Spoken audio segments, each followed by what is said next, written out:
And the House Government Operations Subcommittee on Legislation and National Security takes testimony on management of the Strategic Defense Initiative program. Among the witnesses is Lieutenant General James Abramson, who is director of the Strategic Defense Initiative organization.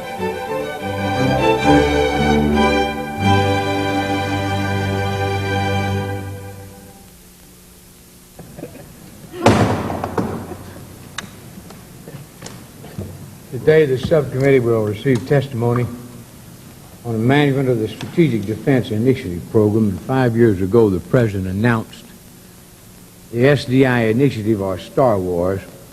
At that time, we were told that SDI was intended to make nuclear weapons impotent and obsolete by eliminating the threat posed by strategic nuclear missiles.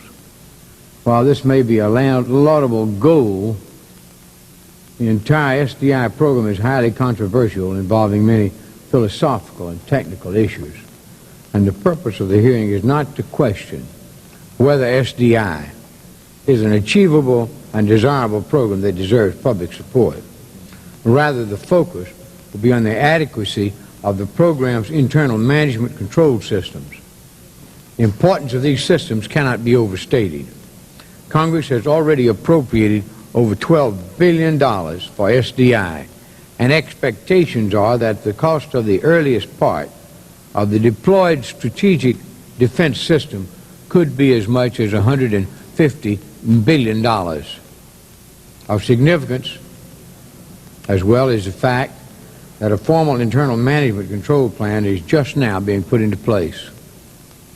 Over 3,000 contracts have been awarded absent such a plan. Also, a particular concern is the SDI organization's successful compliance with the 82 Federal Managers Financial Integrity Act, a statute initiated by a Government Operations Committee in 1981. An effective internal management system is critical for an effort as large and diverse as SDI.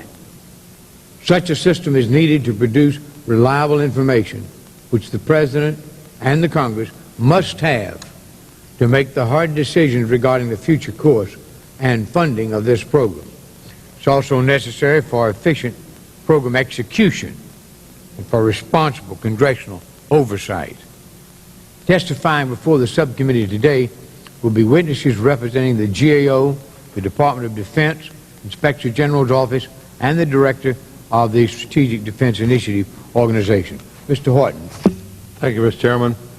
Federal agencies throughout the government must maintain certain internal management controls, not just because it's a sound management practice, but because it's the law.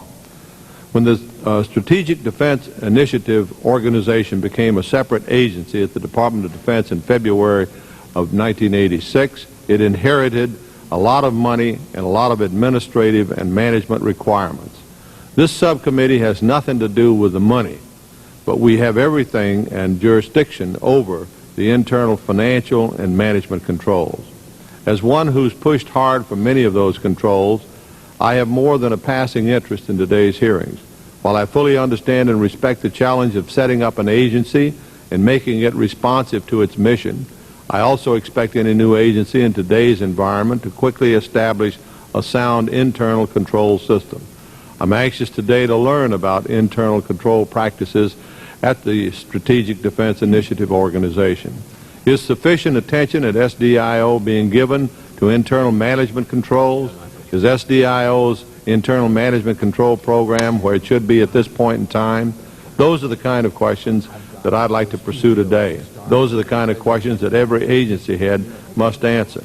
Mr. Chairman, I join you in welcoming our distinguished witnesses this morning. Thank you very much, Mr. Horton. Any comments? Mr. Conyers?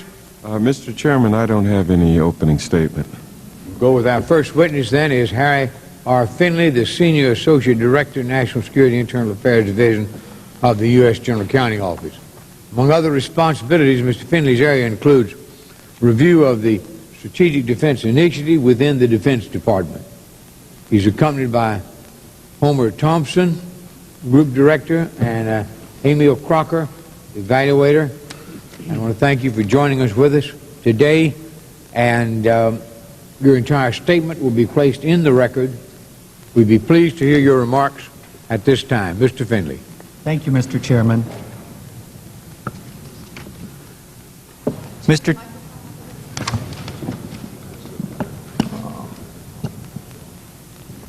Thank you, Mr. Chairman. Mr. Chairman and members of the subcommittee, I'm pleased to be here today with Homer Thompson, Group Director, and Emil Crocker, Evaluator, to discuss management information and control issues associated with contracting for the Strategic Defense Initiative program. In our July 1986 report, we noted that the Strategic Defense Initiative organization had implemented a contract reporting system to provide essential contract data it needed. We also reported that the system lacked complete contract data, such as types of contractors and the extent of competition. As you requested, we recently updated that report and found that the concerns raised in our July 1986 report continue. SDIO stated that its contract reporting system is not used as a management tool for the SDI program, but to provide information. However, the lack of adequate data on contracts awarded to carry out the objectives of the SDI program hinders SDIO efforts to be responsive to the congressional needs for information to fulfill its oversight responsibilities. The contract reporting system contained information in more than $4.6 billion in fiscal year 1985 through 1987's funds obligated on contract awards. We found that the types of contractors that received contract awards totaling about $4.5 billion, or 98% of the obligated funds, were not identified. We also found that the extent of competition was not identified for contract awards totaling about $1.7 billion, or 37% of the obligated funds. SDIO has recently taken actions to more completely identify SDI-funded contract awards, including the types of contractors awarded SDI contracts and the extent of competition in the SDI program. In January '88, SDIO requested and obtained verbal approval from the Department of Defense's Washington Headquarters Service to add a specific code to identify SDI contract awards in DoD's DD-350 system. This system collects procurement information on all DoD prime contracts awarded above $25,000 and includes most of the essential contract data previously identified by SDIO for its contract reporting system. Although SDIO stated that its contract reporting system is not a management tool, it appears that the contract reporting weaknesses may be linked to a broader concern, which is SDIO's need to implement a formal internal management control program. In our report issued in November '87, we noted that SDIO needed to improve its ability to provide timely and effective management direction and oversight of the systems analysis and battle management program. SDIO has experienced several problems that result from inefficiencies in contracting and inadequate oversight relative to existing work directives. The problems, if uncorrected, could reduce SDIO's ability to provide needed information for an informed systems development decision planned for the early 1990s. We also reported that SDIO needed to implement a formal internal management control program. The absence of such a program has resulted in poor program documentation and limited dissemination of program information. The absence has also prevented managers from having reasonable assurance that the SDIO program will be adequately protected against fraud, waste, or mismanagement and will be operated in accordance with the law. More specifically, we found some research efforts within the systems analysis and battle management program resulted in inefficiencies because contracts were terminated before intended work completed due to SDIO's inadequate direction and planning. In addition, we found that there was inadequate oversight relative to SDIO's management directives. About 47% of the total dollar value of the planned research during most of fiscal year 1986 was not covered by approved directives. Finally, SDIO's internal controls, as required by the Federal Managers Financial Integrity Act, were deficient, and SDIO had not developed a formal internal management control program. In responding to our report, SDIO concurred with all the recommendations and informed us that it had completed some of the efforts or had plans to complete efforts to correct the problems we identified. This concludes my prepared testimony. At this time, I will respond to any questions you might have. Thank you very much, Mr. Finley and Mr. Thompson and Mr. Crocker. I have some few questions for you. Why is SDIO's Contract Information Reporting System important to congressional oversight? It should be considered important, Mr. Chairman, because the system was established to provide information to the Congress, to provide information to the Director SDIO, and others. Additionally, I know of no other system that aggregates contract data for SDIO in this fashion. Is it adequate? No. We looked at the system in '86 and found it inadequate. Our recent review for you found the inadequacies continue. The extent of competition is not identified 37% of the time. The types of contractors are not identified 98% of the time. However, as discussed in my testimony, the problems with the contract reporting system suggest a more serious concern, the need for an internal management control program. Now, just what assurances were given to the GAO that an adequate contracting information reporting system would be put into place? At the time of our '86 review and exiting with the SDIO, they advised us that at that time it was their plan to fix the system and to clean up all the data so that all the data, including the FY85 data and beyond, would be okay. Now, when did they tell you that? 1986. And Probably. have they done it? No, sir, they have not. Would you please discuss the characteristics of a good internal management control system and the purpose of it? Mr. Chairman, Just briefly, so we have for the record a good analysis of it. a good internal management control program identifies various activities or units that are important to a program, determines which are most vulnerable, sensitive, or critical to the operation, and develops a plan that will review the status of these activities. The purpose of an effective internal management control program is to facilitate program execution, enhance management oversight, support external reviews, and protect against fraud, waste, and mismanagement. Beyond the extent of competition and the type of business now contained in some contracts in the current system, what other type of information is available? Contract numbers, type of contract, date awarded, contractor's name, address, executing organization, project title, and amount awarded.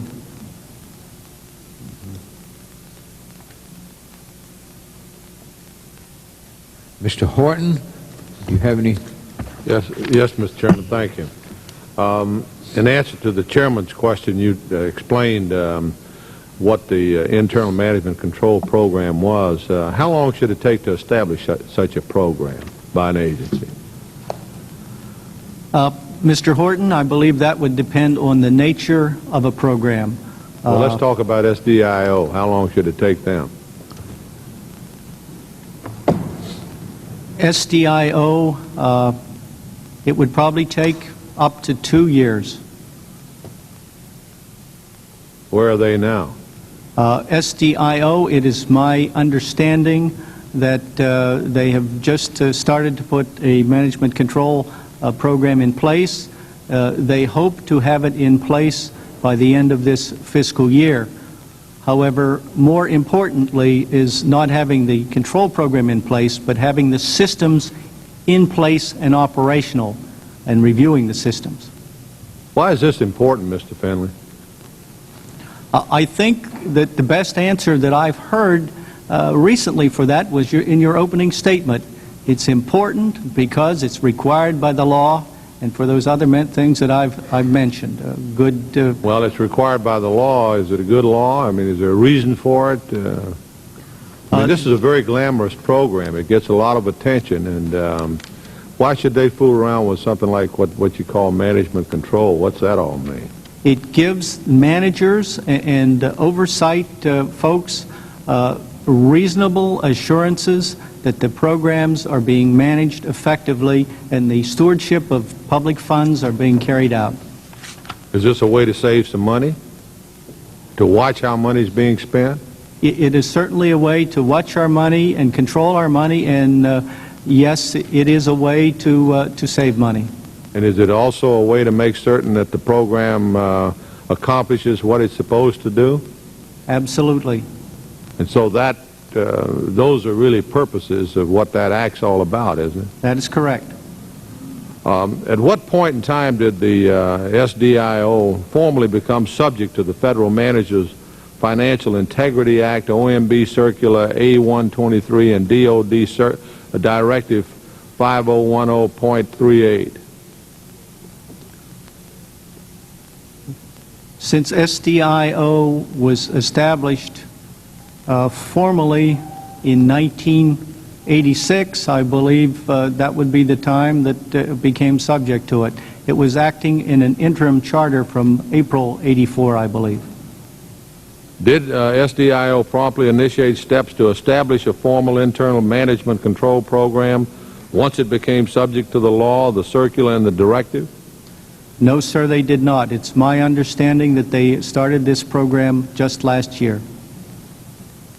Given its organizational history and the various requirements of the law, OMB circular, and the DOD directive, exactly where should SDIO be at this time? Mr. Horton, that's difficult to answer, but I believe that they should have their management control program in place now. I believe that they've had enough time to do that. We found when we had some hearings on the implementation of the Federal Managers Financial Integrity Act back in 1986 that many of the agencies had problems with implementation. They were confused about definitions and concepts and were lacking in management commitments. And we found at that time that many of the agencies were not in full compliance, even though the act had been in place something like 3 years. Is SDIO experiencing the same type of difficulties other agencies experienced as a result of those hearings, or what we found out in those hearings? Yes, I believe they are. I don't think that the GAO fault is that they're experiencing these difficulties. I think the GAO would have hoped that they would have started their preparation and their plan earlier. What do you have to say about what they're doing now? Let's forgive them. They've been bad boys. They didn't do it for a couple of years, but now, are they on track? Are they really getting a handle on this management problem? I would have to say that reading their recent plan, that the GAO is encouraged by the SDIO's efforts and hope that they will continue forward with it, and they should know that we would plan to look at it after a period of time. Does that mean you pat them on the back? They're on the way? Pat them on the back? Well, I understand. We forgave them the first couple of 3 years, but now they're en route. Pat them on the back because they're moving forward. The steps they are taking are encouraging, but they're not there yet. Is that what you're saying? They are not there yet, and we thought they were on the way with the contract reporting system in '86. So you're not happy yet? Well, I patted them on the back then, and I was wrong. So so we're backing away again. Yeah, I'm a little nervous to answer your question. All yes. right. How many people do they have working full time on internal management? At the time we completed our 80s. Now? Now? Yeah. Do you know? I have no information on how many now. Okay. What was the answer you're going to give me? At the time we completed our 87 review, they had one person part-time. That's all? How Yes, many sir. should they have? I would just say that I believe because of the status of the program, that it's a new program, the fact that the Congress has given them some tens of billions of dollars, the fact that they would expect to spend $25 to $30 billion before their research program's over, more than one. How many? Can't hazard a guess. Well, if you were running the program, how many would you want to accomplish all these directives and circulars and law? Mr. Horton, I strongly prefer that you would ask General Abramson that question. Well, he only thinks a part-time, one person part-time is sufficient. What do you think? At least 3 to 6 of my best people. Thank you very much, Mr. Chairman. Thank you, Mr. Horton. And I wanted to make one comment, but in the 87 report to the Congress on the SDI, they point out in the program Genesis that in January of 1984, the SDI was established as a research and technological development program based on the recommendation of the Fletcher study. In April 1984, the SDIO was formally chartered as a defense agency to manage the DoD's efforts. So it goes without saying that they've had a good solid 4 years to plan how they're going to spend it, and instead they've been just spending $12 billion without much of a plan. Is that the genesis of your comment? They certainly do not have the plan required by the DoD directive, the OMB circular, and the 1982 Don't you think that law. would have had a high priority if you were spending $12 billion? If I told you, Harry R. Finley, I want you to go spend $12 billion lollygagging all over the United States, spending that money, build a couple of new think tanks on the road to the Dulles Airport. You know, keep building up that junk. Would you at least have a plan before you started throwing that money away? Certainly, if I knew this chairman was going to have a subcommittee hearing on it. Absolutely. Well, you're a good Absolutely. All right. I don't think they worry about that a damn bit. All right. Mr. Conyers. Chairman, Gentleman thank you. from Michigan. I'd like to find out if you can tell me, Mr. Finley, what the reason was is that they lacked contract data in the system, that we couldn't identify who the types of contractors were. The data was not in the system because the executing agencies did not submit it. The SDIO was organized to be centrally managed, but the program to be the execution left to 5 agencies. They simply did not submit the data, and even though they received encouragement to do so, they still don't. So it's still not coming in, the identification of who the contractors are? No, but SDIO in January of this year has decided to go to a new system. They're going to essentially obtain data from the ongoing DD-350 system, a DoD system, by putting in an SDI identifier. They're hoping that by doing this, by next fiscal year, they'll be able to run both systems concurrently and then switch to the new system. Well, now, what does the failure to comply with the laws and the circulars in terms of the program management have on the overall goal of creating SDI? One difficulty is, and I believe one reason for putting the law in place, is that programs should be judged on the merits of the program and not on the ability to manage them. In other words, not on management deficiencies. Well, where does that leave us then? We don't want to separate. I mean, if you're not managing it properly, how can we determine if the goals are going to be reached or if they're being proceeded toward in a reasonable manner? In other words, what I'm saying is if there's bad management, how can we expect to accomplish our goal?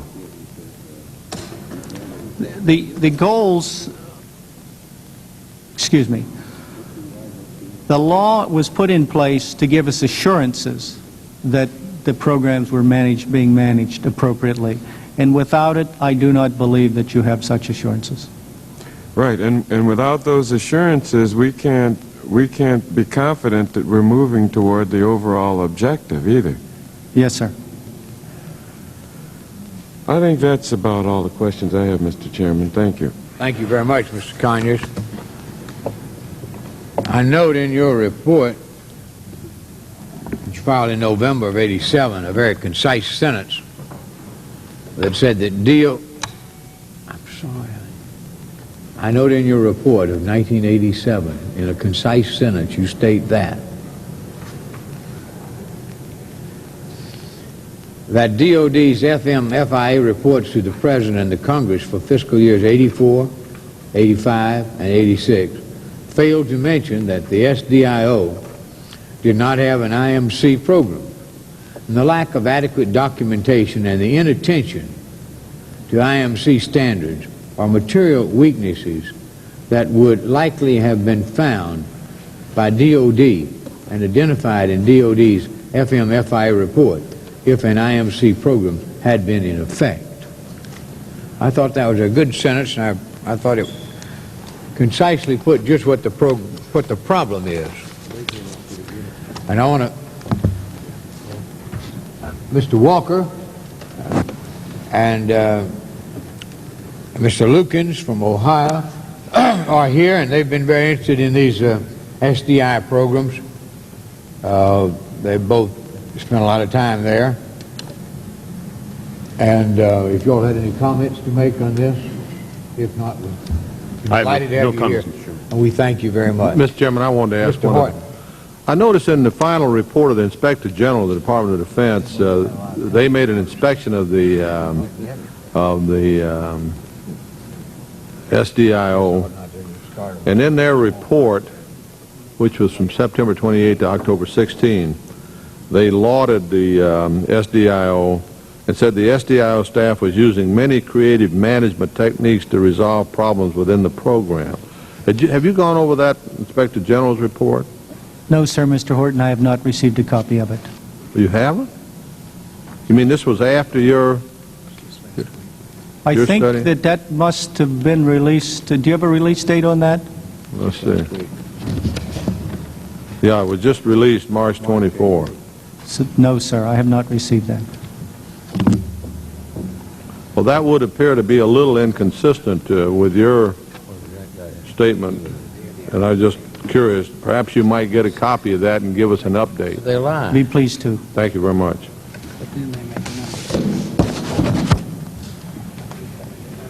They just work both sides.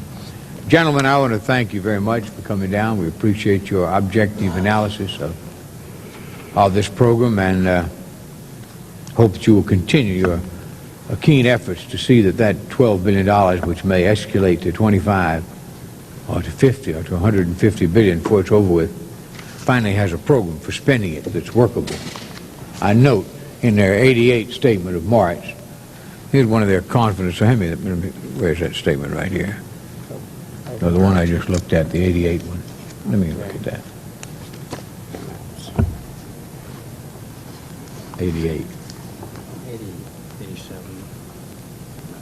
March 24, 88. Is that it? Where's the one you had there, Frank? Which one? Oh, March 24, 88. Just got it this morning. Yeah, that's right. I had one statement in here that I know you'll enjoy.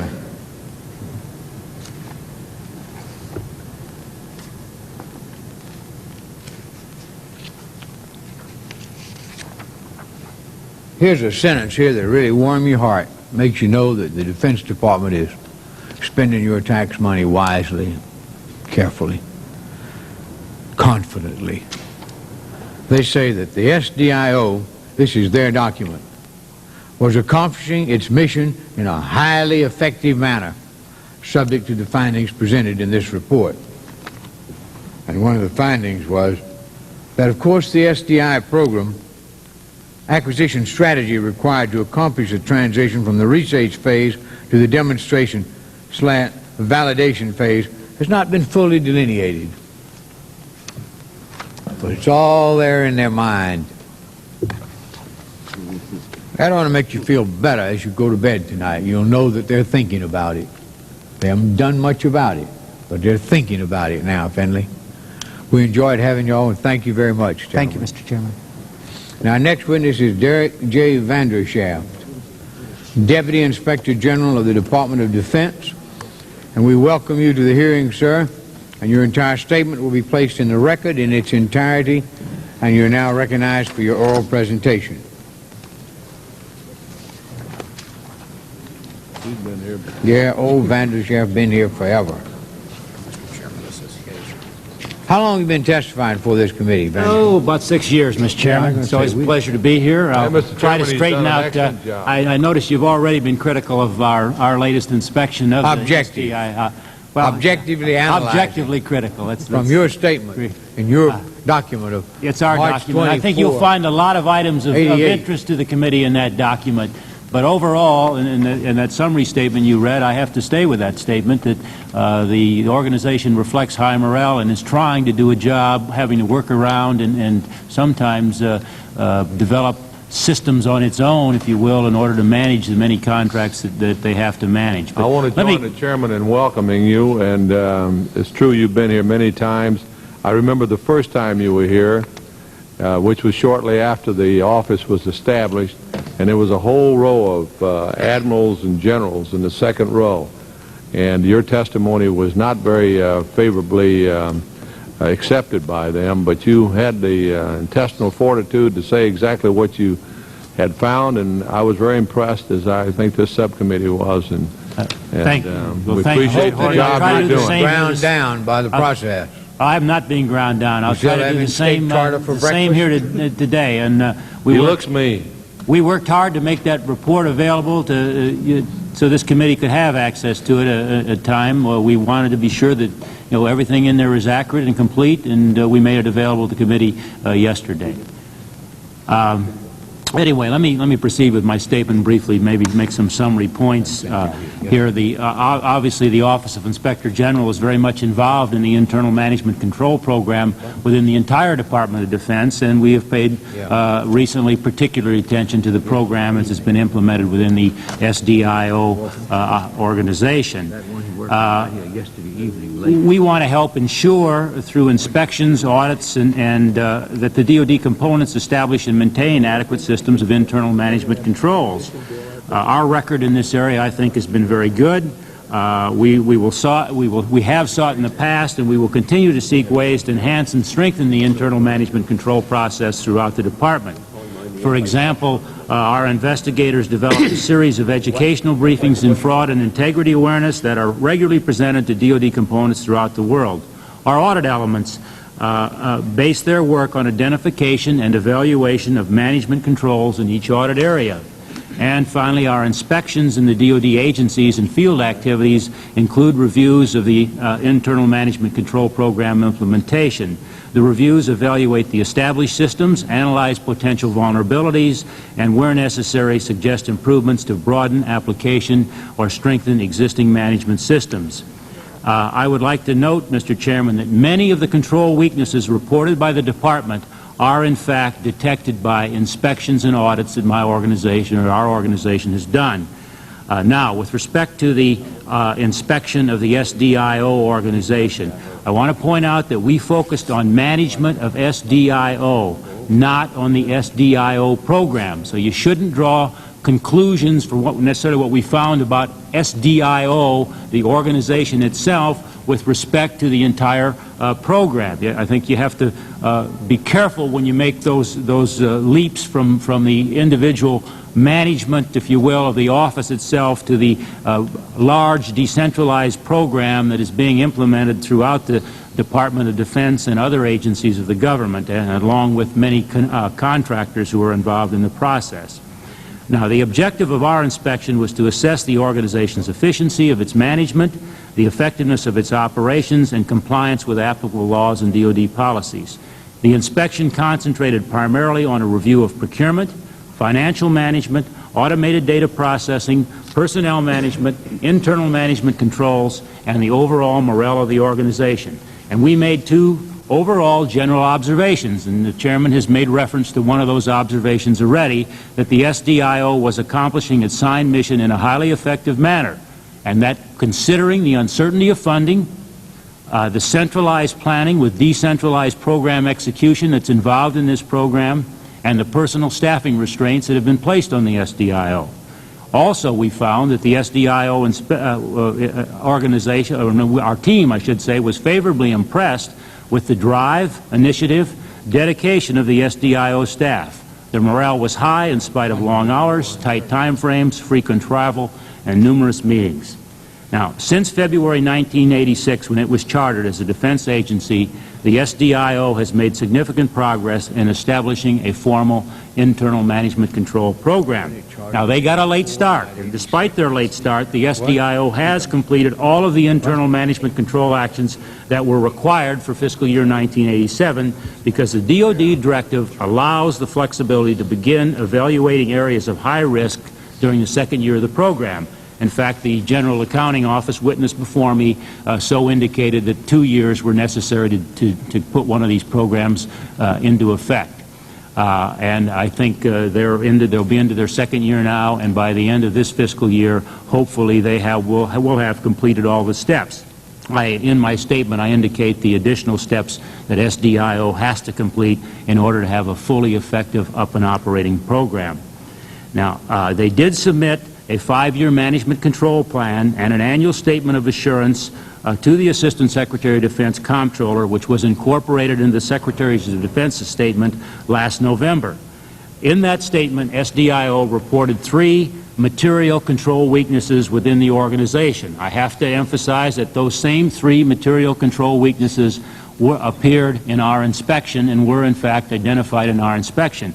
We also identified in our inspection a number of other control weaknesses. I think they're of less significant nature, but they're still important. Now, on page 6 of my statement, I list the 3 that the SDIO organization identified. Maybe I can briefly mention those, and I listed 4 or so others that we feel are also indications of an internal control weakness that need to be corrected.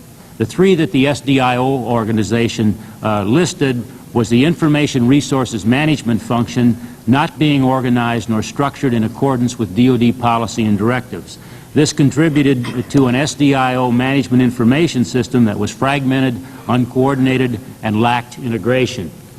Tasking and administration, the second one, tasking and administration of management support contracts issued and administered by SDIO required strengthening. And the third material control weakness, deficiencies existed with the administrative management of intermittent consultants. Then I list on page 5 or 6 of my statement and 7 4 others which we think are important but of a lesser nature. One deals with the failure to use the cost schedule control system criteria, which is a management system employed for the management of contracts to relate the time and money spent on a contract and tie the 2 together to make sure that the contract and the work is moving along according to plan. The other one deals with ensuring that members who are advisory committee members to the SDIO office have met all the standards of conduct requirements and filed all the proper financial disclosures, gained the proper security clearances, and records of those documents are on file. Another weakness dealt with in developing procedures to ensure that they received valid expenditure data on contracts that cited SDIO funds in order to meet its SDI program oversight responsibilities. And finally, there were a number of detailed administrative instructions that had to be issued. In fact, during our inspection, the SDIO office issued about 15 of these administrative instructions, and I believe since then has taken action to issue even more. And I think they're catching up with that process. Finally, our report has 6 or so other items that we considered of concern, and someone could say they may represent material control weaknesses. I don't think they're of a material nature. I think they can, in fact, be fixed and rectified, and I believe the organization is moving out to fix some of those problems. Now, we will follow up with that inspection with a follow-on inspection later on, and we will also send the auditors in to make sure that the internal management control process is up and running and the information that's reported to the Secretary of Defense and to the Congress is complete and accurate when they have to report again next at the end of this fiscal year. That about completes the information I had in my statement, Mr. Chairman, and I'd be happy to try to answer your questions. Well, I don't know if you've been eating steak tartar every morning. You might have missed a few mornings, I'm afraid, Mr. Anderson. What prompted the IG's 87 inspection of the SDIO? We found out from some of the information obtained from the General Accounting Office that a formal program had not been implemented in the organization, and we immediately took steps to find out why not and what had happened. In fact, we moved up our inspection, which had been scheduled for late fiscal year 1988. We first got word of this in the spring of '87 that the General Accounting Office had identified the failure to institute a formal program. We started doing our homework that spring and summer and went in and inspected in the fall, in September-October time frame last fall. Did your 1987 inspection indicate that an adequate internal management control system was in place at the SDIO? No, it didn't state that the system was fully adequate yet, but they did accomplish what they had to accomplish in 1987. They did get a late start. They didn't identify until actually May of 1986 that they had to put such a program, a formal program in place.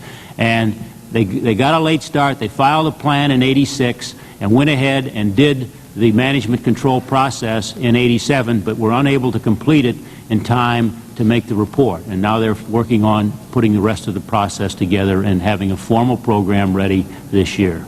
When do you think they'll finish it? I'm almost certain they'll finish this year. I don't think there's any doubt about it. They've devoted some additional people to it. You asked the question earlier, how many people were involved in this. I want to tell you, first of all, it isn't necessarily a question of how many people you put on this. It's got to be inculcated into the management process. Managers up and down the line have got to be involved in this program, or you can devote lots of people to the paper aspects of it, and you won't be successful. If they have, but you do need a certain amount of people really dedicated to it, and they do have now 3 part-time personnel in the Controller's office who work internal management control issues, audit follow-up issues, and things of that nature. Mm-hmm. Why is it important to develop an adequate management information system for SDI? Why do you need one?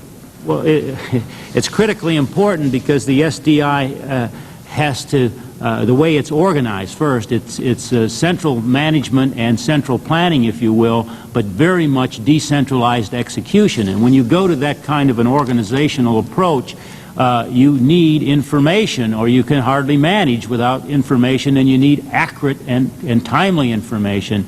And that's one of the weaknesses that we identified, and the GAO has also identified that weakness. That's why a program is quite critical for them, because it will spot shortcomings in their information systems.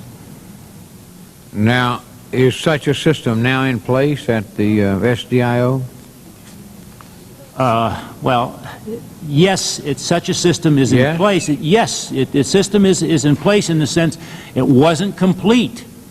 Are you talking about the management information system? Oh, no, the management information system itself is not adequate yet. Oh, okay. I thought you talked back on the internal management control process as opposed to the system. Excuse me. And it's not in place It now. is not adequate in our opinion. It's under a 5-year program? I don't know for sure if it's a 5-year program. They have developed a plan and a program to get there. It's detailed in our inspection report to some extent.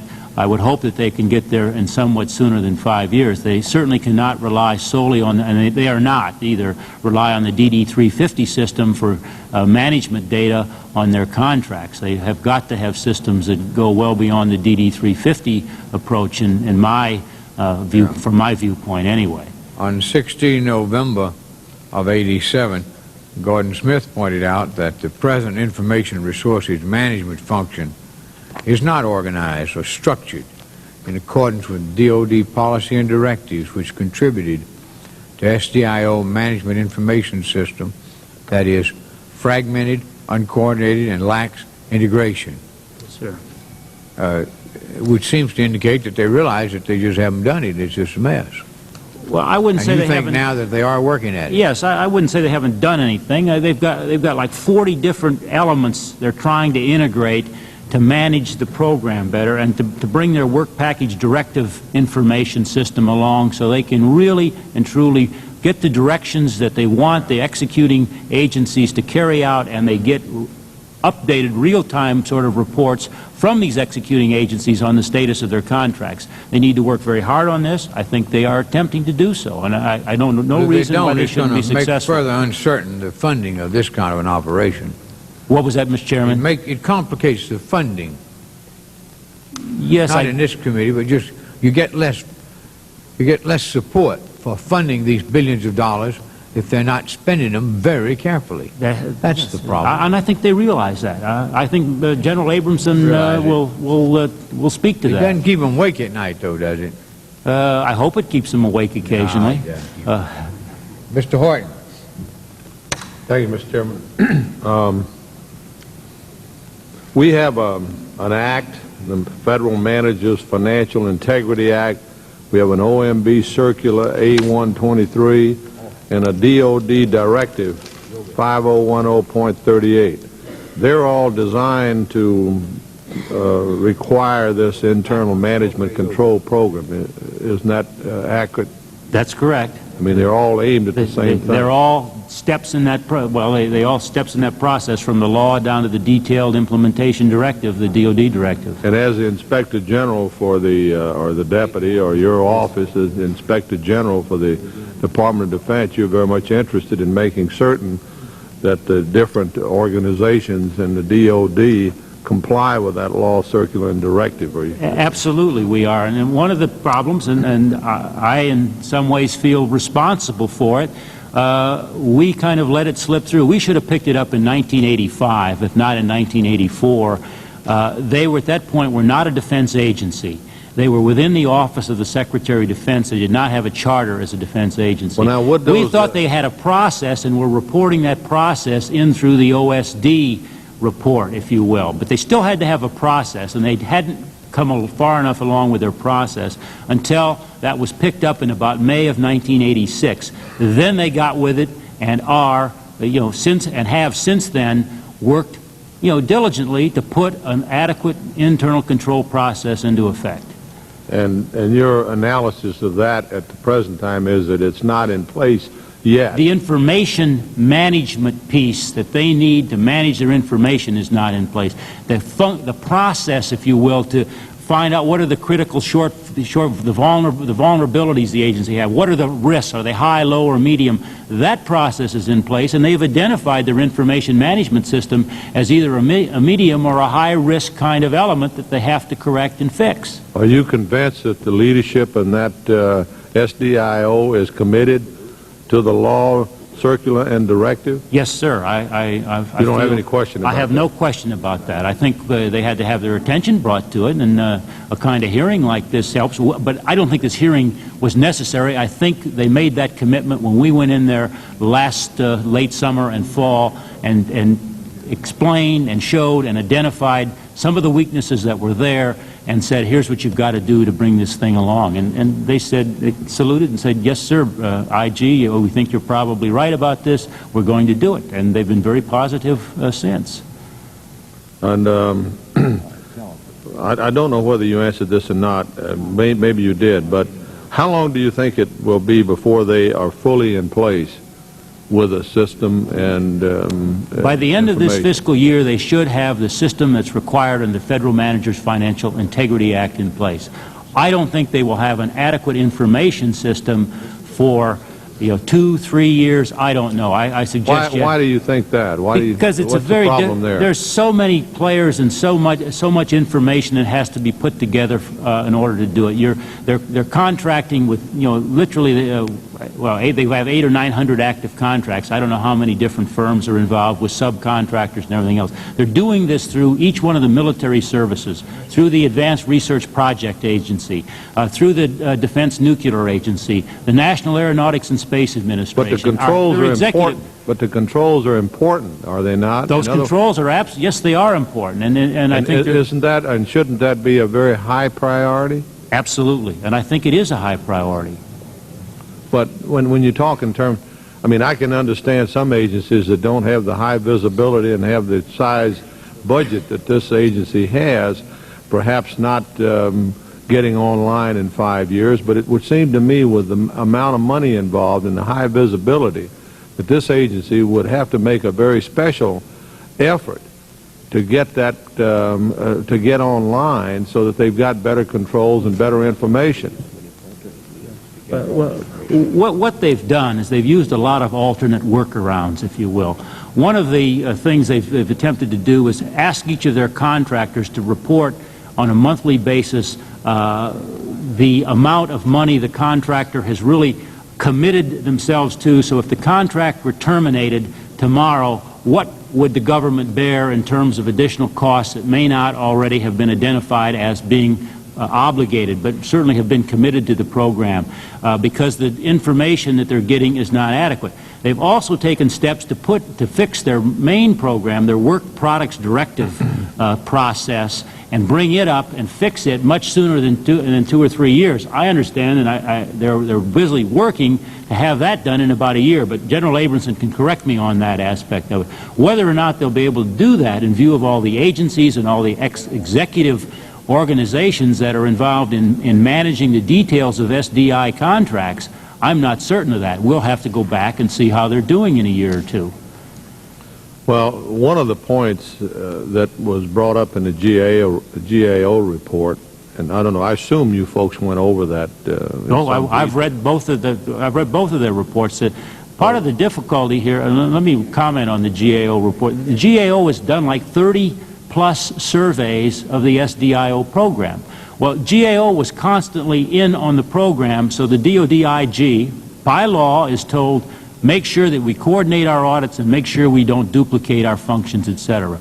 So we saw the continual GAO review process going on, and every year when we'd go through our planning process in the IG's office, we would say, we're not going to put a lot of resources in SDIO. We've got other things to follow up on because the General Accounting Office is in there with a large audit effort. We've been involved in SDIO in about 4 or 5 different ways. The principal one has been this inspection, but we've touched on their work with some of our other audits, and I have 2 ongoing audits now, one on the endo-atmospheric non-nuclear kill vehicle and one on the airborne optical adjunct program. There's about 4 other programs or major programs within SDIO that we want to hit. But I don't want to duplicate what the General Accounting Office is doing, Mr. Horton, and that's where, had we not been so concerned about that, we might have picked up the fact that they hadn't put this formal internal management control process into effect earlier, and we may have been able to get them started in this process in 1985 rather than 1986. Well, I'm concerned about the urgency of the problem, and one of the things that was pointed out to me in the GAO report was that in Griffiths Air Force Base up in Rome, New York, which is right next to my district. Actually, Rome and the base is not in my district, but most of the people that work there live in my district in the little towns of Camden, Lee, and Western. And the Rome Air Development Center was mentioned, and there were some contracts that were let there, and then they terminated those contracts after 2 or 3 days. And then the report went on to indicate that SDIO was forced to reduce or eliminate some of the lower priority BMC3 technology development and so forth. The GAO found this to be somewhat inefficient way to operate. It was concluded it was an indictment of their internal control system. What I'm concerned about is we don't want that type of thing to be happening. And their control system is going to be very important to make sure that that kind of thing doesn't happen. I agree. We don't want that kind of thing to happen very often, but it's going to happen from time to time in this program, from my viewpoint. And General Abramson can talk to it, I'm sure, in more detail. You got 2 factors that are involved. One, they're coming in with a program, and generally they haven't been coming, with a budget request to the Congress, an appropriation request. It comes back considerably smaller than the request that they have made, and that has to cause them to have to adjust their programs. And when they see that, I understand those kind they have to do that quickly. The other thing is they're going up a lot of high-tech area roads, if you will. Some of those roads are going to lead to dead ends, and as soon as they identify those dead ends, they ought to cut them off and stop. So I understand that, but what I'm saying is, and I think you agree with me, that there is a need for controls. probably in this agency more than any other agency because of their high visibility and because of the amount of money that they're dealing with. Absolutely. In other words, they probably ought to, as I said earlier, put a high priority on control and information, much more so than any other agency. And so what I'm trying to get across is that it seems to me that there's an urgency that they get these systems in place before 5 years and have it done just almost yesterday, if you can. I agree completely. I think some of the examples you show, and I think the GAO treated those in its report, were in fact mistakes. They probably should have never been awarded in the first place, or one of the executive agencies decided to terminate the contract. Another thing the SDI people have to be aware of and got to be very careful and look for is that their money that they are providing in a general sense within an overall program is in fact spent the way they want it spent. That when you get down to the detailed projects and tasks within the sub-program, if you will, that the executive agent doesn't decide to take on his own, have his own agenda, if you will, and decide to do work that maybe is not of that much importance to the SDI operation, but is an importance to the this or that command within one of the three services and so forth. For that very reason, General Abramson needs good information. And I just wholeheartily agree with you, Mr. Horton. Thank you very much. Mr. Conyers, the gentleman from Michigan. Thank you, Mr. Chairman. The only thing I can think of, Mr. Vanderschaft, to wonder about is that it took DOD IG so long to get onto this and report it to the President and the Congress. You have a pretty good track record before this committee. I don't know if this was in your shop. It probably was, but the fact of the matter is that somehow the internal management control plan didn't really get your attention until very, very recently, and I think you've told us what that complements GAO. But that's part of the reason we didn't discover it sooner, because of the GAO providing a lot of detailed coverage of the SDI program. And it wasn't until GAO determined they did not have an adequate program that we first learned of it. Maybe we should have been more aware of it. I'll take responsibility for that. But believe me, as soon as we were made aware of it, we moved up an inspection a year ahead of what we had planned to do it and got in and said, this is an important matter, and tried to provide as much assistance to the organization as we could to help them identify their problems and fix their problems. You can't come down only just hammering organizations and telling them what's wrong. You also got to help them and assist them in finding what's wrong, but then fixing it. And we intend to go back again in a year or so and see that they've done right, and in the meantime to do the best we can to assist in that process. Well, I think this hearing is right on time, and I think we'll have to have another one somewhere in the beginning of next year, middle of next year at the latest, to find out if all these promises have been kept. You know, this isn't the first time they promised to make some corrections that didn't happen. So it looks like we're going to have to watch this much more carefully to see what the problem is. I don't understand why they wouldn't just report the contractors that were doing the work. That seemed to be a computer operation, literally, if everything is on the up and up. We find that consultants were carried long after their appointments had expired. Those are things that create a lot of lack of confidence in the Congress, and it seems to me that with the program being as controversial as it is, a failure of good management systems could really tear this thing apart. And I'm hoping that we'll make sure that these corrections occur and that all of the promises that are being made are kept.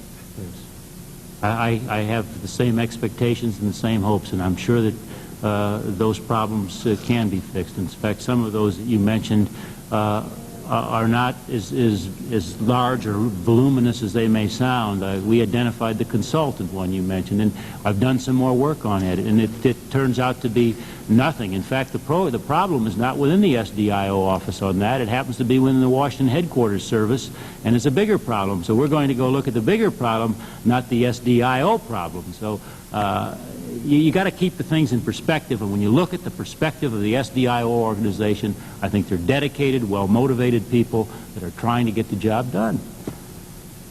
Well, yeah, they're also making promises that haven't been kept. I'm not doubting how dedicated they are, but look, we'll be following this closely because $12 billion is just a lot of money to be running around without a management control plan that everybody can agree on. Well, I make one other point about $12 billion. Remember, the executing agencies do have management control plans up and down the line. The National Aeronautics and Space Administration is covered by the same law, the Federal Managers Financial Integrity Act. The systems commands of the Air Force, and Mr. Horton mentioned a subcommand of one of the Air Force's systems command in Rome, New York. They all work the internal management control process up and down the line. Well, there may be a lot of smaller management control programs, but the major one for SDIO is the one that we're here about and today. That's the one you absolutely. There may have been some good ones, and I don't doubt that, but the overall, the one that controls the 12B comes from that plan that we're here today to talk about. I'm not trying to throw a monkey wrench into each and every one of them. We haven't had that time to go into that kind of detail, and I don't think we would try to criticize it in that way recklessly. But $12 billion starting off without the master internal management control plan intact really I think is going to drop as some pretty bad news in the Congress. Thank you, Mr. Chairman. Thank you, Mr. Conyers, very much. I want to make one other thing on your checklist. You ought to look at this wonderful report that you all put out. You're familiar with it? Sure. Yes, sir. Well, there's one little item there on 14. Keep it on your checklist. They don't have a contingency plan for backup in case of disruption of the operations. They lose all the files and all that, go to hell if the power goes off. And they ought to find another computer that they can dump that in on and have a backup. We identified it, Mr. Chairman, and there it is. Yeah, but you told me they don't say so in here. What? In this report, you still say you're looking for one. Well, I know, but we identified that it's a problem. And Since yesterday? No, we identified that last fall. Now, I don't know where they stand. We haven't been back in there since last fall. I assume General Abramson is working on obtaining a backup a processor, but I would recommend he put his priority on getting his program, the first program, fixed up first. He's in the Pentagon. The danger of everything being knocked out there is somewhat remote. If it's really knocked out there, it might be what I mean, totally knocked out in the sense that a nuclear weapon or something of that sort. And in that case, a backup computer located in the area wouldn't do him any good either. So first of all, he got to put his highest priority on his first computer. Then he can worry about his backup computer, and that's why I didn't emphasize that to the committee. Well, we thank you very much. Appreciate it. Thank you. Our last witness is Lieutenant General James A. Abramson. He's Director of the Strategic Defense Initiative Organization, responsible for managing and directing research and development programs in support of the Strategic Defense Initiative. He's accompanied by his Deputy Director, Gordon Smith. Gentlemen, we welcome you to the hearings, and we will put your statement in the record. And you can summarize your remarks at this time and proceed as you see fit. General, we're delighted to have you here. Thank you, Mr. Chairman. I am pleased to be here, and frankly, I'm pleased to try to correct what I think is a very incorrect implication that is being drawn both by the GAO witnesses and, in some cases, by a misinterpretation of the information. in terms of what the program is about or the way we're controlling it. And I'd like to start with what the essence of management controls really are and what we need and what we started out to do right from the very beginning. When we started this program, we had something like 11 people, and that's what I had in the very beginning. And our job was to, in fact, carry out the President's program and to research many different avenues of technology, and then to choose from those avenues of technology as quickly as possible and choose the ones that would be the most cost-effective and had the most promise to go ahead with, and to research those even further, and then finally to integrate those into a system someday so that after there is a national decision, then we can go into final development and deployment of a program.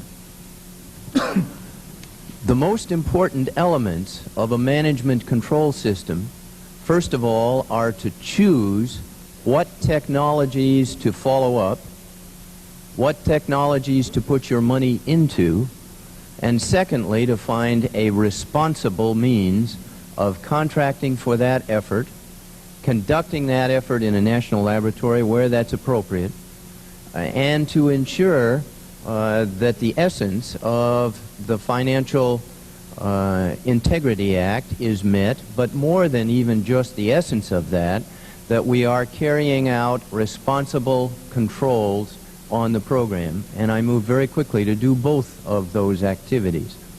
Now, there is an implication that perhaps because there are some computer elements that are not in place so that a group can come in from the outside and say very quickly, can you show me a listing of all of these particular controls, that the program is not controlled, and that's the wrong conclusion to draw. First of all, right from the very beginning, the concept was that the majority of the contracting, the majority of the research, all of that would be carried out in these other agencies. And Mr. Vanderschaft explained that. Those agencies do have the requirements to have a system which operates under the Federal Integrity Act, and they do. And we relied on that for all of those programs. So the implication that we do not have and didn't have right from the beginning an adequate protection for the very large majority of the funds is a wrong implication to draw. Where we had to do contracting for our centralized SDIO organization, we initially used the Washington Headquarters Service, and they have the same requirements as everybody else, and in fact that was there and available, and we relied and checked on that. Now, the next step was there proper technical direction that was given to each of these agencies? And by the way, was there a plan, and was that plan available not only to our people and to the agents, but to the Congress? And yes, we delivered those plans. In fact, within, I believe it was about 4 months, we delivered plans to the Congress in directed energy in each of the fundamental areas of how we were going to proceed. There has been an annual congressional report that lays out quite specifically what our hoped-for technical program would be, and as we were underfunded substantially each year, we also came back then with the adjustments. Now, some of those adjustments are painful and difficult, and that takes time, and in some cases it resulted in termination of lower priority contracts just perhaps within days after they happened. But the decision process was a decision process of priorities. Now, if I may, I'd like to indicate how one indeed ensures that the technical direction is there and available. And that's by having some of the top technical managers in the country who are interfacing directly and personally into each one of those projects. Now, I have a write-up, and if I could ask Mr. Gardapi to deliver that. Okay. It is a handout on one of the programs, the Boost Surveillance and Tracking System. And what you will see is that my managers, and in some cases myself, some cases Dr. Gordon Smith and others, started and were intimately involved with that Air Force managed program. Now, in what ways? We approved the acquisition strategy. We participated in their source evaluations. We participated in contractor meetings where those meetings, in fact, laid out what their progress was, what their problems were. The Air Force team, now remember Mr. Vanderschaft's point that CSC is an important tool that ought to be used. The Air Force team used the CSCS system to evaluate that contractor and its progress every day. I just didn't get all of those delivered to my office and consistently and carefully looked at. And there were reasons for that. One, I thought that level of management was improper, particularly when my people know what was going on because they were there and working with those contractor teams and with those government teams. In some cases... What you're saying that you should not be included under the law, the directive? No, because absolutely. These programs are farmed out, so to speak? No, sir. No, sir. I don't want you to get that impression. What I am trying to get across is that the law is implemented in all of the agencies. And since the vast majority of the activity is carried out in those agencies and is properly supervised under us, the implication that the program is not being conducted and in fact carefully evaluated under all the requirements of the law is an improper implication. Now, as the SDIO, my organization moved into contracting itself, primarily because the Washington Headquarters Service did not have people who were used to this high technology kind of work, then it became incumbent on me to establish a portion of control for my activity. And in fact, we have been working on that. Well, even before that, it was incumbent on you to have that because you were subject to the law, the circular, and the directive. It was incumbent on me to, in fact, ensure that it was carried out, and it was carried out. It was carried out in the Air Force, the Army, and the Navy, the places where my contractors are implemented. For example, if the Air Force is writing a contract on that particular satellite program, I shouldn't also write a contract on that program. And the reason is because I have my people checking to see that they are writing that contract in accordance with the law, that they have the accounting systems and the things to make it work. Who gets the money? I get the money, and my people ensure that that element of the law is carried out. And I think that's important. Well, if you get the money, you parcel out the money, right? Yes, sir. Well, that's why it's important for you to comply with the Integrity Act and with the circular and the directive. I understand that. What I am trying to get across is that there is an implication that the program is not being conducted in such a nobody way. said that. And it was. No, nobody said that. I mean, we acknowledge that there are certain parts of your operation that are, if you will, contracted out. They're performed by the Air Force. You contract them out, but you get the money. And what we're saying is that your agency is subject to the law, the circular, and the directive. Right. And so what people have been talking about here this morning is that your agency has not put in place, even as of the moment that we're talking now, the necessary ingredients to comply. And as a matter of fact, the Inspector General's office just said it's going to take you 5 years, and you heard my concern that it ought not to take 5 years. And I hope that that'll be an inspiration to you to move even quicker to put that in place, because apparently it isn't in place yet. Is it in place? It is mostly in place. There are some things that need to be corrected, and the Inspector General's office identified some of those things that should be improved, and we're working very hard, and I think it would be helpful to us for you to explain to us what is in place, Yes, how much remains to be done, and when you're going to get there. I mean, that would be very helpful to us. I believe that we outlined that there are, in fact, only 3 weaknesses that we consider to be material weaknesses. Those particular weaknesses have to do, and they were identified in the Inspector General report, and we should have them within, I believe, the next 6 months or so, completely resolved. And by the way, we will present that plan to Mr. Vander Schaaf and his people so that they can validate that they are corrected. That does not mean that we don't have most of our plan in place. We do. Well, now, he said 5 years. He said it's going to be 5 years. 5 years was I just want to find out from you what your position is with regard to the 5-year goal.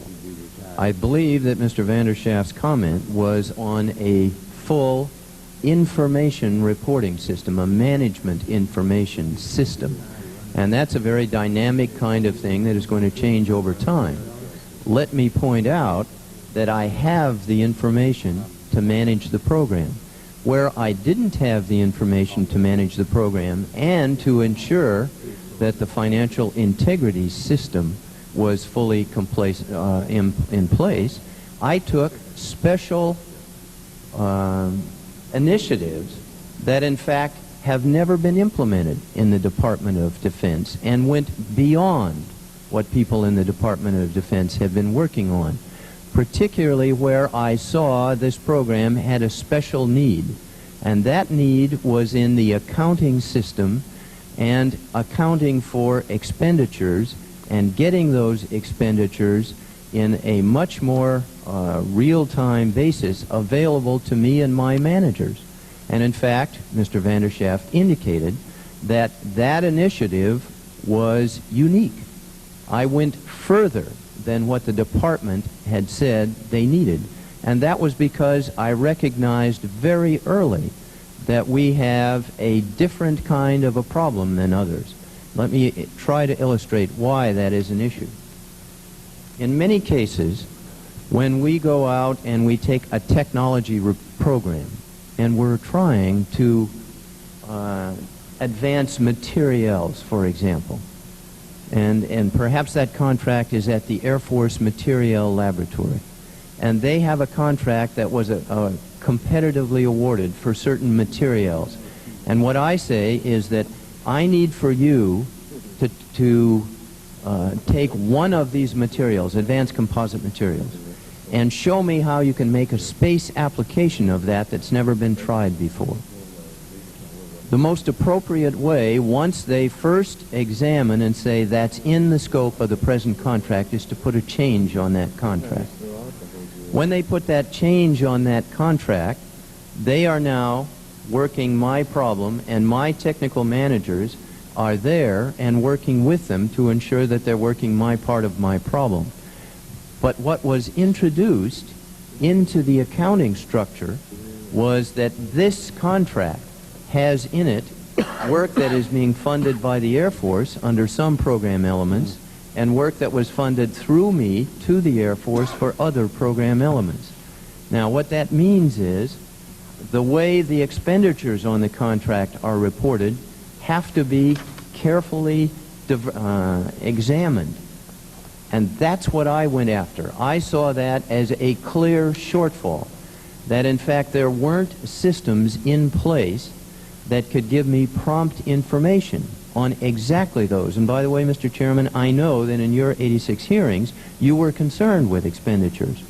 As a result of our initiatives, we have moved... More concerned now. Well, okay, but my point is that we are moving that forward in the whole infrastructure, and we held meetings with the comptrollers of the services to try to illustrate the problem. I sent in high-level, very, very experienced consultants that were acceptable to the services. In fact, the former director of the budget of the United States Air Force, a former brigadier general, Wilma Vaught, I sent her in to go and investigate that problem and to understand it.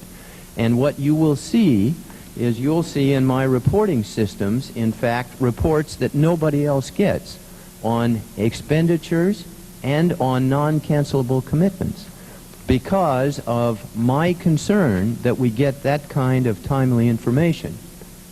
Well, really, in a sense, you and I are talking about two different things. No, sir, I don't believe so. Yes, we are, because you're talking about information that's necessary for you to put into place a particular program.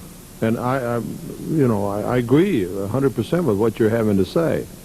But what we're talking about is for you to have in your shop a management team which will responsibly comply with the law, the circular, and the directive. And to give that kind of management control, which is so important. I mean, we don't want this program, and if those things are in place, we don't want this program to come under the kind of, well, one problem would be your lack of information with regard to management, which might end up in some type of fraud or different types of problems. You might have a failure, such as they had in NASA, which could be catastrophic. You wouldn't be putting people in space and that sort of thing, but there might be some instances in which a program would fail. Perhaps the mission couldn't be realized because you hadn't checked all the things that need to be checked. There's an informational capacity that you need in order for you to accomplish your purpose, and I think we understand that. But there's also information and management which is necessary to comply with the, quote, law, circular, and directive. Yes. And your agency is subject to that. That's and correct. The question that we're asking here is, how are you complying, and how much time will it take you to get there? The Inspector General, who had the most up-to-date information on your agency, because I think the GAO was a little bit out of date. They're going to have to get brought up to speed, so to speak. Yes. But your IG says it's going to take you 5 years to get there. I believe that comment was relative to the management information system, understand, not the but the Integrity information, Act, not the elements that are required for the Integrity But Act. I think it's all involved in regard to to meeting the management problem, and to comply with the law and the circular and the directive. Sir, if I can point out that there's a lot of information that is important and useful, but that is not vital to ensuring financial integrity. That's true. And that financial integrity is where we have put our first priority. And, in fact, where I found shortfalls in the overall DoD system, not because the DoD system doesn't have integrity, but because I had special management needs to do that, we took initiatives to correct that and to fix that. Now, in terms of other kinds of information that are nice to have, that might be helpful, we have put priorities on the things that are most helpful. Let me give you an example about, frankly, what I consider to be nonsense in this business of the information on the contracts themselves and that contract reporting system. My managers know what contracts we have. They know them very carefully. They not only analyze those contracts and work with the agents very carefully, they work on the technical meaning and how we move and how we integrate all of those. Here, this book is an example of a planned technical program, and what you will see in the back part of this book is a layout of the contract summaries, the financial issues associated with it, the schedule. That's the essence of management control and financial integrity.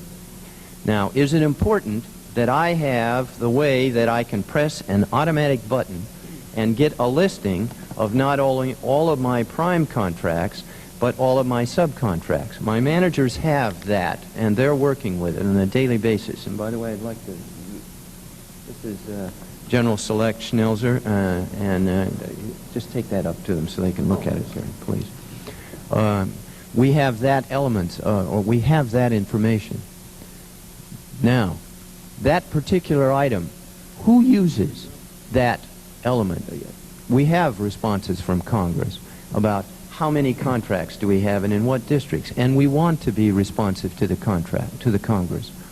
The only people who have requested that information are people who then want to publish what I consider to be incorrect kind of summaries of where that information is. So I'd like to correct that. But it is not vital to the management of the program. That kind of information is there. Just let me ask you one other question. How many people do you have in your shop? In that SDIO, how many people do you have there? We have about 250 people at this point. Now, how many of those people are working with regard to complying with the law, circular, and directive on this management control?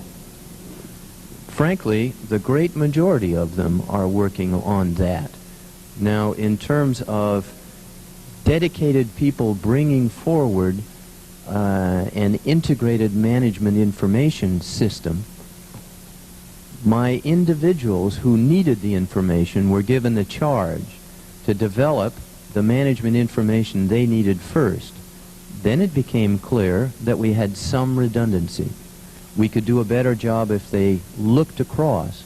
And so we have now established, with a very few number of people, the requirement to integrate that and to provide it more efficiently. Well, let me ask you this very succinctly. There is a law, there's a circular, and there's a directive. Yes, sir. Are you in full compliance? I believe that we're in compliance with the essence of it. We have 3 material weaknesses that will be corrected within a very short period of months. Okay, thank you. Thank you, Mr. Horton. And I had a couple of questions. Have you about finished with your statement generally, what you wanted to say? No, sir. We're really in a response mode, and I'd like to keep that, sir. All right. Would you explain the material weaknesses reported in the SDIO's internal management control plan? In the internal management control system. Yes, sir. They are the 4. They were 3. 3 that were listed. I'm sorry. Go ahead, Gordon, please. Let me see. I've got to remember them. One was that we had the management information system that was not fully in place. Could I? That's the first one, sir. Mr. Smith, yes, sir. Yes, sir. I'm Gordon Smith. I'd like to report, sir, that I came from 27 years in industry to this job 2 years ago. Now, that has a bearing on this, because in industry, you survive because you have to make a profit. When I came here to SDIO, it is a well-managed program, and I'm very proud to be a part of it, Yes, sir. I appreciate your own dedication. Now, sir, with regard to the internal management control, we did submit our plan in November of 1987, and we will have that plan essentially implemented by the end of this fiscal year. The management information system, however, could take a little bit longer to fully flesh out. However, let me explain to you what we've done already. We have now our work package directive system up on our mini computer, so that we have in our database right now all the elements of those work package directives that are going out to the executing agents. And in fact, that is the system that we've been using all along, and it's very, very effective. Now, in 1 month's time, we shall have that interneted with our services, our executing agents, so that we shall all be able to read what is in that database. I think that that is a very, very good start to getting an integrated management information system. Now, there were 2 other material weaknesses. Let me, sir, and so that you can understand the seriousness of these material weaknesses or not, one was the management information system, and the requirement was, can you improve it and make it more efficient? And that's where we have a 5-year plan to include that and to make it more efficient. But there are not deficiencies of the kind that mean that we don't have the vital information to manage the program or to ensure financial integrity. General, I know you're going to be sad. I understand Mr. Smith is going over to the Defense Department. Are you moving over to the Defense Department? Did I understand that?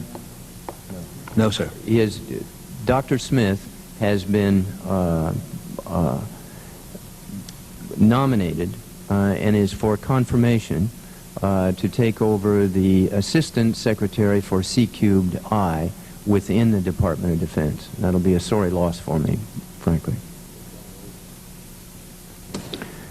You asked for what were these other material deficiencies? Right. There were deficiencies in the way in which consultants have been fully accounted for and employed.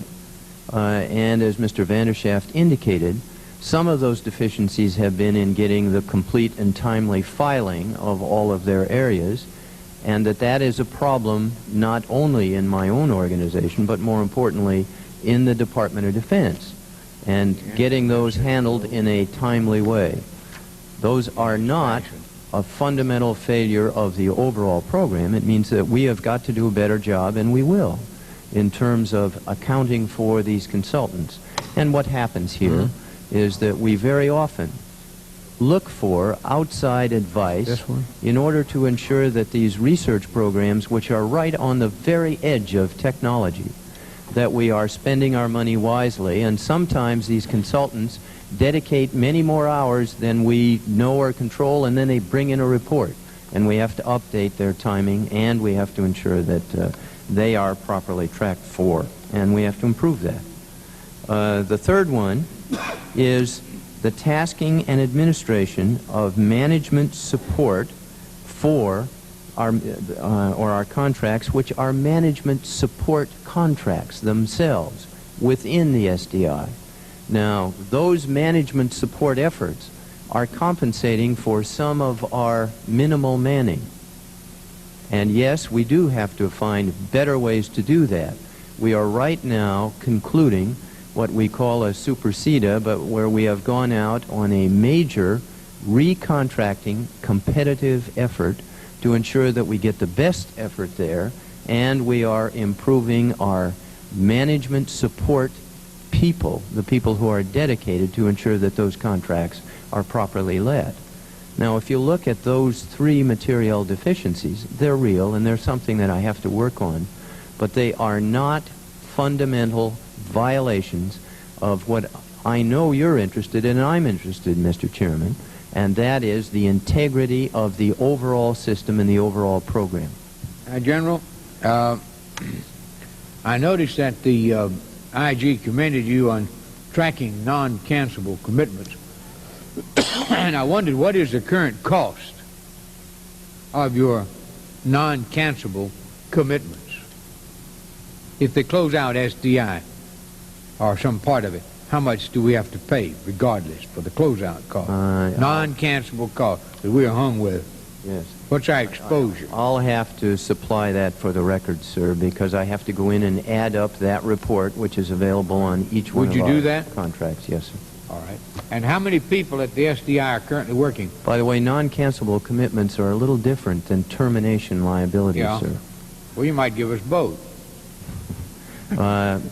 Sir, the Department of Defense does not have an adequate way, in fact, nobody does, and I'm a manager, I've been in this business a long time, and they do not have good ways in which we can maintain an estimate at all times of what termination liability is, an accurate estimate. It's always a horror. I can give you what I'm trying to correct, non-cancelable They figure it out commitments. when it happens, though. And they're always bigger numbers than anybody ever dreamed. Well, give us a non-cancelable commitment. Mr. Chairman, Yes, just on that subject, Mr. Horton. During the course of the time that you've been in existence, the SDIO, there have been some that have been canceled. Yes, there have been. And so you can give us the defined costs that are involved with those, could you? could you not? Yes, sir. In other words, perspective, I mean, Yes, sir. I can understand, and you certainly wouldn't know what that is.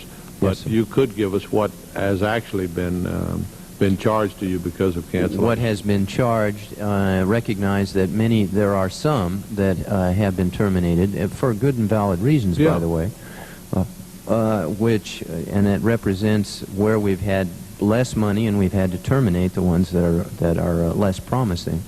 And some of those are still in negotiation. I can give you the information that is the clearly paid out, and I can give you our best estimate of the ones which are in negotiation at this point. That's good. Then. I have a couple other questions I'll submit for the record without objection. And Mr. Conyers, the gentleman from Michigan. Mr. Chairman, I've listened to this conversation with great interest. I wasn't present in your earlier hearings on this subject. But it seems to me that that there has been some agreement between SDIO and GAO on the problems here, and that there was a concurrence with all the recommendations. Is that correct, General Abramson? In terms of the specific points, at the time that report was first worked on, the answer is yes. In terms of some of the implications that were drawn in this hearing and at this table today, absolutely not. Well, I'm talking about the recommendations that were concurred in with your organization and GAO. Yes. If you're referring, for example, the I'm referring contract... to all of them. Yes, sir. So we're in agreement there. The fact of our disagreement seems to be that you're not willing to agree that this contract reporting weaknesses may be linked to the need to implement a formal internal management control program. In other words, what you're doing is separating them. Let me read this one sentence here. Although SDIO stated that its contract reporting system is not a management tool, it appears that contract reporting weaknesses may be linked to a more broader concern, which is SDIO's need to implement a formal internal management control program. Now, as I interpret the discussion coming from you at the witness table, that you're resisting that linkage there. And if we all agree that the recommendations that GAO found are good and valid, that they're the faults, and that the recommendations to correct the faults were agreed to, it seems to me that this is a rather small difference that we have in terms of all of the back and forth about contract data, because if you can't tell us who's contracting with you, and you know that we're an oversight committee to the Congress, we're in bad shape. I mean, Sir, I can tell you I don't that. I don't think that's a small set of potatoes there. I think that's pretty large business. The reason I say so is because this committee has uncovered more waste, more fraud, more inefficiencies than any other committee in the Congress, probably including the other body. So what we're prevented from doing is to understanding the types of contractors, the extent of competition. All of that now has a veil dropped between us and you. No. Oh, yes. Well, the reason I say yes isn't because I've gone over to your shop to find out if it's true or not. I say yes because GAO said so, and you concurred in the ways to correct it. That's the only thing that I have to go on this morning. Well, let me be very specific on that contract reporting issue. I can identify for you very quickly and very easily all of our prime contracts. I can identify for you all of the type of contract, who they're with. That's available. That's very simple and very straightforward. I can go well beyond that my people can identify for you the status of those contracts, whether there's danger of an overrun, whether there's a problem in the accounting structure. We can do all of that. What we can't do at this point is that we can't identify all of the subcontracts down to $25,000 that would be useful. And I first tried to go out and say, prime contractors, why don't you give us a special report to do that? And that's a changing base at all times. And that would have been a redundant requirement over and above the reporting requirements we presently have. And as I indicate, frankly, of not a great deal of value to us. The easiest way to solve that problem is the way we're engaged in it, and that is to get a special SDI designator on a report that is already submitted and made available. And that's what we're doing. That's the easy way to solve that problem. Well, if this is a throwaway item, then GAO has been misleading us, and I don't think that they have been. Here's a sentence on GAO page 2. We found that the types of contractors that received contract awards totaling about $4.5 billion, or 98% of the obligated funds, were not identified. In we that also one found central system at the time. Well, right. That's been corrected. I have all those prime contractors. We also found that the extent of competition was not identified for contract awards totaling about $1.7 billion, or 37% of the obligated funds. Now, they go on to say recently taken action, SDIO has recently taken action to more completely identify the SDI funded contract awards. But what we still have is a system of reporting that makes it difficult for us to oversight. Now, what you're saying here, General Abramson, as I hear it, and your explanations are very detailed, and they reflect the experience that you have spent in management. But you're saying to the Oversight Committee, trust me. No, I'm not. Oh, well, that's what I hear, because GAO says that they can't identify them. We know that steps have been taken to change that.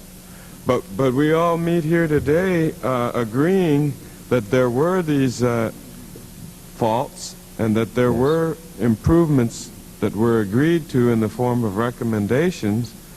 And so I don't think that we can throw this away as something that's not important or small fish. There's no way that we can go over there and do this if GAO can't. I mean, we just don't have the capacity. It would take us in government operations a special team, and to halt everything else that we were oversighting in government just to find out what SDIO is doing in their contract reporting system. And I don't think that's a fair burden that you would want to impose on us, even if we could somehow get up to task, up to speed to handle that. Yeah, so sir, if it is true, that's correct.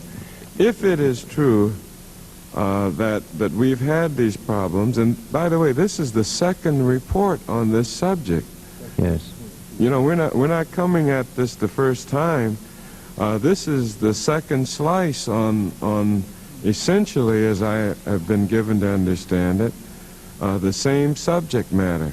So what we're trying to do is not to denigrate the work that you're doing, but to say that if you agreed with GAO on the items that they found that were out of sync, have agreed with the recommendations, some of which have been acted on, it seems to me that the GAO report is correct. Now, I can't tell you about any inferences that you may have not agreed with since you've been in this hearing room today. But the members of the committee have to draw their own conclusions. We have to interpret what you're telling us, what your IG is telling us, with what the GAO has reported, and there hasn't been a great deal of disagreement, from my understanding, about this. So I think that what we're all here at this point agreed to is that there's got to still be a continuing oversight by this subcommittee, because this is the second time that we've run up against this problem of this unaccountability in contractual awards. We are understanding that it's being changed, that it's being improved, but so far we're not there yet. That's what GAO said. I think that's what your own IG said, and I think that that's more than enough reason for us to gather this morning, and more than enough reason for us to look down the road, certainly in some part of next year, to see where we are. If the gentleman yield, I just want to add to that, and I think it's important to underscore that what we're talking about is not what the SDIO has been doing under your leadership, because I would certainly commend you on your on what your managers have been able to accomplish in SDI. I mean, I think it's been one of the major accomplishments in the last few years as this country has progressed. And Mr. Brooks and I were out at the North Atlantic Assembly in San Francisco. You were out along with Secretary of State Schultz, and North Atlantic Assembly parliamentarians from the NATO countries adopted a resolution, in essence, moving forward with the SDI research. So much is owed to you in your leadership capacity in accomplishing what has been accomplished to date in that program. But I think what we're trying to get across is that there is a law, a circular, and a directive that does require management controls, and that there's a purpose for that. And we've had an opportunity to talk about that today. And your agency has a ways to go yet before it gets there. And I think all we're trying to do is charge you with that responsibility of moving forward as quickly as you can to get there. And it has meaning, it has a purpose, because it will be helpful to you. It's a helpful tool. A lot of people don't understand management is a very important tool. And I think you do understand that, and I think you agree with us that your agency does have the responsibility of achieving this goal as quickly as possible, so that that you can comply fully with the law, circular, and the directive. Thank you, Mr. Chairman. Thank you, Mr. Chairman. Thank you, Mr. Conyers. And I just add that I was very glad to help you at NATO, and I did. Sir, it didn't mean that I expected y'all to come back and not use every possible means of making it up to snuff and keeping it that way. You know, just a little in-house discussion like this, is I don't want to be embarrassed. I told them you were the greatest thing since Scotch tape, and you damn sure better be. You understand? That's my attitude, and I see a few flaws in that tape. I also have one little comment. I wrote you a letter on January the 27th of this year. And I don't believe we've got an answer back. And so the questions in that about barring strategic defense initiative contracts to foreign firms unless certain conditions are met. You all heard of that over there? Any of the staff heard of it? I'll give you another copy of the letter in case you want one. Sir, let me check immediately and find out what it is. I'll give you this copy. Yes, sir. They got 5 or 6 questions in there. I wish you'd answer them. For the record, they're important here. Yes, sir, here. I will. And I want to thank you very much for give that to them so they have it in case they might have lost that letter. And I want to thank you very much for your testimony, both of you, and wish you every success in your new venture. Hopefully you'll get... I don't know, they're going to confirm anybody else over in the Senate? I don't think so, Mr. Chairman. I will probably be the last one in this administration. You're going to be the last bird out of the chute, huh? I hope to have that confirmation hearing soon after the Easter recess. It may be like some of those plans. Okay. It's underway and we've got a committee studying it. Now, the testimony we've heard today raises some concern about adequate management of what potentially could be the largest defense program of all time. And the challenge of effective management of SDI may be as formidable as its mission. As an oversight committee, we must be concerned with any departure from laws and regulations established to assure adequate financial and management integrity of federal agencies. We're not pleased that a formal internal management control program is just now being implemented 5 years after the intention was announced to pursue what everybody knew would be a multi-billion-dollar initiative, and 4 years after the Strategic Defense Organization was established. The Department of Defense apparent message to us is fear not, we got a plan. It may not be perfect, but it's got the essence of everything in it, and it's coming on great. But you've already had about $12 billion without such a plan being in place. So I'm beginning to get nervous about putting up any more money. And nevertheless, SDI will remain, with this situation, a highly controversial, expensive effort. So I think it's essential that Congress continue to review the management aspect of the SDI program, which has received scant attention in the past. A result of this hearing will hopefully be more attention in the future to this important part of SDI. You can be assured we will continue our own oversight of the program, and I want to thank all the witnesses, and the hearing is adjourned. Pardon me, Mr. Before we Conyers, go the to gentleman from closure, Michigan. do you have a listing of the minority contractors that have been involved with SDI?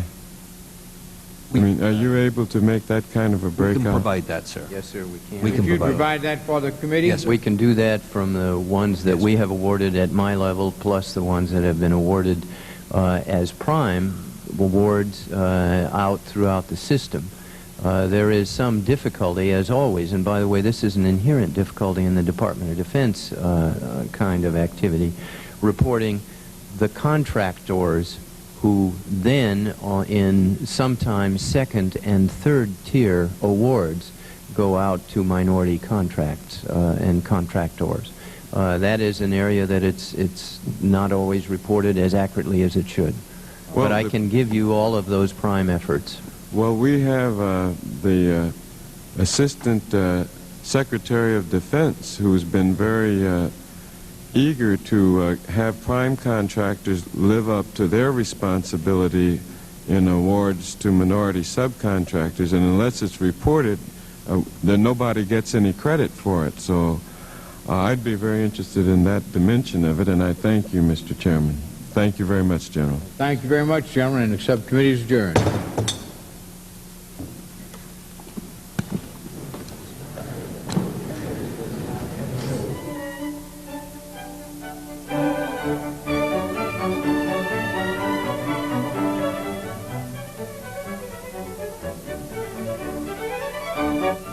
Join C-SPAN later this weekend for highlights of the Republican National Committee's temporary committee on the Republican platform for the 1988 convention. Our coverage will include a platform discussion on arms control and defense issues. That's Monday morning at 1:30 a.m. Eastern Time, Sunday night at 10:30 p.m. for our West Coast viewers.